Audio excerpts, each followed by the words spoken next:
Лучший элемент, который придаст уюта вашему загородному дому, это дровяной камин. А еще лучше, если он двухсторонний. Например, как в этом новом доме в Миллениум парке.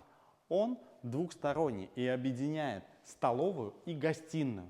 Посмотрите, когда вы не знаете, где вам лучше сидеть, с гостями в столовой или в гостиной у камина, тут не нужно выбирать. Можно это делать в любом пространстве. Хотели бы вы камин у себя в доме? Напишите в комментариях.